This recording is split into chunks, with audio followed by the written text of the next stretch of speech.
नमस्कार, मी विलास आव्हाड. आपण पाहताय A9 एक्सप्रेस.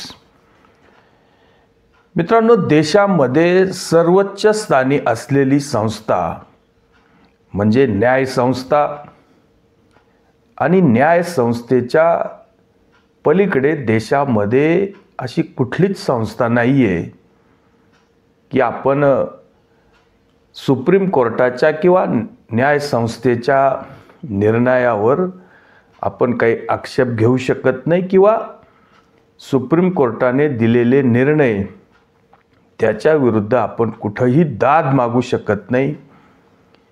हे माहीत असून सुद्धा किंवा सुप्रीम कोर्ट हे कुठल्या पक्षाचं किंवा कुठल्या पार्टीचं राजकारण करण्यासाठी कशाही प्रकारे वापरता येत नाही हे सुद्धा राजकीय लोकांना माहीत असतं. सगळ्या गोष्टी ज्ञात असतात, पण आपलं अज्ञान काही लोक जे काही उघडं करतात आणि वारंवार लोकांमध्ये जे काही भ्रम पैदा करण्याचं काम करतात, अशा लोकांवर खरं तर न्याय प्रक्रियेने किंवा न्यायालयाने सुप्रीम कोर्टाने सुद्धा चाप बसवला पाहिजे.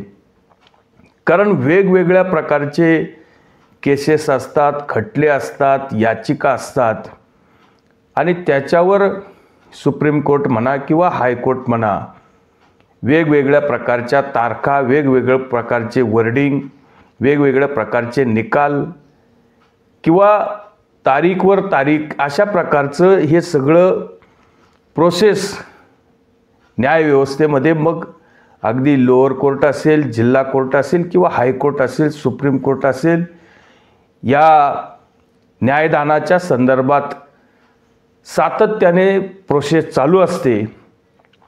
पण काही राजकीय पक्षांना आपल्याला हवे तसे निकाल लागले नाही किंवा आपल्या विरोधात निकाल गेला किंवा आपल्याला त्या निकालापासून काहीतरी तोटा होतोय आणि समोरच्या पक्षाला जर त्याचा फायदा होत असेल तर ह्या लोकांच्या पोटामध्ये वायगोळा येतो आणि जेव्हा केव्हा या लोकांना स्वतःची कमजोरी लपवण्यासाठी किंवा लोकांमध्ये एक विष कालवायचे आणि न्याय संस्थेवर सुद्धा प्रश्नचिन्ह उपस्थित करून जे काही लोक अज्ञान असतात, ज्यांना काही कायद्याचं स्पष्ट असं ज्ञान नसतं, अशा लोकांमध्ये सुप्रीम कोर्टाच्या विषयी सुद्धा हे घाणेरडे लोक अतिशय नियोजन करून या लोकांमध्ये कसं हे जे विष पसरेल, भ्रम पसरेल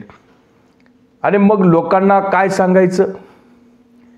मग ते सुप्रीम कोर्टाच्या बाबतीत सुद्धा काही लोक कशा टिप्पण्या करतात की सुप्रीम कोर्ट काय सगळं खरंच बोलत नाही, सुप्रीम कोर्ट खोटं बोलतं. आता आपल्याला ज्या गोष्टीवर बोलायचे ते म्हणजे उबाटा सेनेचे जे काही राज्यसभेचे खासदार आहे, विश्व प्रवक्ते, खरं तर यांना सकाळचा भोंगा असं एक प्रसिद्ध नाव आहे आणि हे भांडूपला सकाळी 9 वाजता यांचा भोंगा वाजतो आणि अनेक पाळीव पत्रकार यांच्याकडं सकाळी सकाळी चहा पाणी बिस्किट खायला वगैरे जातात आणि मग यांनी जे सकाळी जे काही रात्रीची 90ची उतरवायची असते, मग ती या भोंग्यांसमोर उतरवायची. मग त्यांना जे वाटेल ते त्यांनी त्याचं प्रवचन करायचं आणि वेगवेगळ्या प्रकारच्या सगळ्या संस्थांना बाकी आडवं बांधायचं आणि हे स्वतः किती महान आहे, यांना सगळ्या जगाचं ज्ञान आहे, खूप असं सगळं ज्ञान आपल्या पायाजवळ आहे आणि देशातला कुठलाही नेता असो किंवा संविधानिक पदावर बसलेली व्यक्ती असो, ती अगदी कशी कनिष्ठ आहे, ती कशी तुच्छ आहे आणि संजय राऊत बाकी कसे एकदम वरिष्ठ आहे आणि सगळ्या जगाची माहिती असलेली व्यक्ती म्हणजे संजय राऊत. आणि मग त्यांनी आपलं सगळ्या जगाला, देशाला, राज्याला जे ज्ञान पाजायचं त्यातून त्यांनी अनेक संस्थांवर वेगवेगळ्या प्रकारचे आसूड ओढायचे आणि कुठलाही त्यांच्याकडं पुरावा नसतो, कुठला त्यांच्याकडं पेपर नसतो, वेगवेगळ्या प्रकारचं फक्त याच्याकडून ते ऐकायचं, त्याच्याकडून ते ऐकायचं आणि फक्त शितोडे उडवायचे आणि आपल्या देशाला, राज्याला बदनाम करायचं आणि देश जो काही प्रगती पथावर आहे अशात त्यांनी हे पाय ओढायचे धंदेसुद्धा करायचे. आता यांचं असं म्हणणं आहे की सुप्रीम कोर्टाचे जज किंवा सुप्रीम कोर्टाचे CJI जे काही वर्डिक्ट करतात किंवा अनेक प्रकारचं जे काही त्यांनी या लोकांना याचिका करता असेल किंवा निकाल देताना जी काही भाषा त्यांनी वापरली असते ती सगळी खोटी आहे. सुप्रीम कोर्टावर कोण विश्वास ठेवणार आहे? वेगवेगळ्या प्रकारे. मग अगदी जर समजा अजित पवारांचं जे काही केसेस, अजित पवारांची जी काही मालमत्ता ED असेल, CBI असेल आणि त्याच्या व्यतिरिक्त काही इन्कम टॅक्सकडे जप्त होती आणि त्याच्यावर काही लवादाचे पेपर्स वगैरे आले नाही, मग ती रिलीज झाली, तर यांनी असं म्हणायचं की नाही ते सगळं सुप्रीम कोर्ट मॅनेज झाले, भारतीय जनता पार्टी एक वॉशिंग मशीन आहे. पण भारतीय जनता पार्टी काही सुप्रीम कोर्ट चालवत नाही. या सगळ्या गोष्टी यांना पण माहिती आहे, पण यांनी बाकी सुप्रीम कोर्टावर सुद्धा आसूड ओढायचे आणि लोकांच्या मनामध्ये वेगवेगळ्या प्रकारचे भ्रम पैदा करण्याचं खरं तर काम करायचं आणि लोकांना पण किंवा जनतेला सांगायचं की सुप्रीम कोर्टावर तुम्ही विश्वास ठेवू नका, सुप्रीम कोर्ट खोटं बोलतंय, सुप्रीम कोर्टचे जे काही जज आहेत ते फक्त खुर्च्या उभवतात आहे, त्यांना घवघवीत असा पगार आहे. अशा प्रकारची भाषा लोकांमध्ये सांगायची आणि वेगवेगळ्या प्रकारचं विष न्यायव्यवस्थेच्या बाबतीत जे काही कालवण्याचं काम संजय राऊत नेहमीच करत असतात. आता यांचा शिवसेनेचा काय निकाल आहे तो अजून प्रलंबित आहे. खरं तर यांनी CJIच्या बाबतीत काय काय भाषा वापरली आहे ती आपण यांच्या या अशा घाणेरड्या भाषेचा आपण खरं तर व्हिडिओमध्ये वापरसुद्धा करू शकत नाही. अशा प्रकारचे संजय राऊत वेगवेगळ्या प्रकारचं जे काही न्यायाधीशांसाठी किंवा CJIसाठी भाषा हे वापरत असतात. मग यांनी म्हणायचं तुम्ही खूप ज्ञानी आहे, तुम्ही तर खरं तर कॉलेजांमध्ये तिकडं लेक्चर करायला पाहिजे, कशाला खुर्च्या उभवायच्या.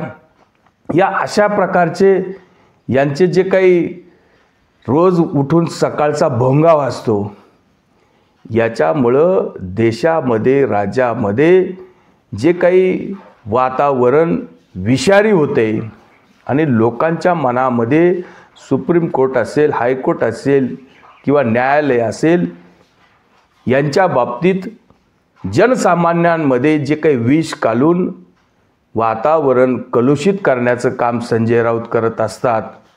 आणि नेहमी अशा पद्धतीचं वारंवार जर खोटं संजय राऊत लोकांमध्ये सांगत असेल, पत्रकार परिषदांमध्ये सांगत असेल, सार्वजनिक जीवनामध्ये सांगत असेल तर कधीतरी लोकांना ते खरं वाटतं. त्यामुळं सुप्रीम कोर्टाने किंवा न्यायव्यवस्थेने अशा प्रकारच्या खोट्या बोलणाऱ्या लोकांवर खरं तर सुमोटो कारवाई केली पाहिजे की न्यायव्यवस्थेवर हे कसं प्रश्न उपस्थित करू शकतात. आता यांच्या बाजूने एखादा निकाल असेल ते यांनी म्हणायचं लोकशाही कशी जिवंत आहे, लोकतंत्र कसं जिवंत आहे.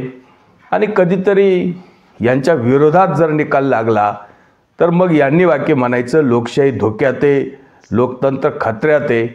मग आता हे लोकशाही वाचवण्यासाठी हे मग यांनी कुठंतरी यांच्या या सगळ्या गोष्टीचा अभ्यास करून जर बोललं पाहिजे की उचलायची जीभ आणि लावायची टाळूला काही त्याचा हिशोब नाही आणि यांच्याकडे कुठला पुरावा नाही, एव्हिडन्स नाही आणि यांनी बाकी डायरेक्ट सुप्रीम कोर्टावर हमला करायचा अशी जी काही संजय राऊतांची नेहमीची जी काही पद्धत आहे याच्यावर कुठंतरी चाप बसला पाहिजे.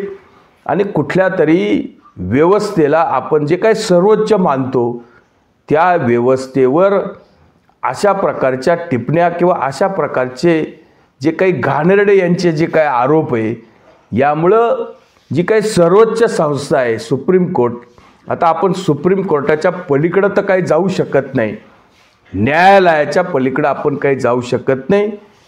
न्यायदान आणि सुप्रीम कोर्ट ही एक सर्वोच्च संस्था आहे आणि आपण या देशातील प्रत्येक नागरिकाने ह्या संस्थेवर विश्वास ठेवलाच पाहिजे. उगाचच लोकांमध्ये वेगवेगळ्या प्रकारचं आरोप करून या सर्वोच्च संस्थेला बदनाम करणाऱ्यांना वेळीच चाप बसवला पाहिजे आणि सुप्रीम कोर्टाने अशा प्रकारचे जे काही घाणेरडे विधानं करून जी काही बदनामी जी काही देशाची किंवा न्याय व्यवस्थेची सुरू झालेली आहे, अशा प्रकारच्या लोकांवर कारवाई केली पाहिजे आणि तशा प्रकारे यांच्यावर कारवाई करून एक उदाहरण सेट केलं पाहिजे, इतकी आपण मागणी करू शकतो. तुर्तच थांबतो. व्हिडिओ आवडला असेल तर लाईक करा, शेअर करा. धन्यवाद.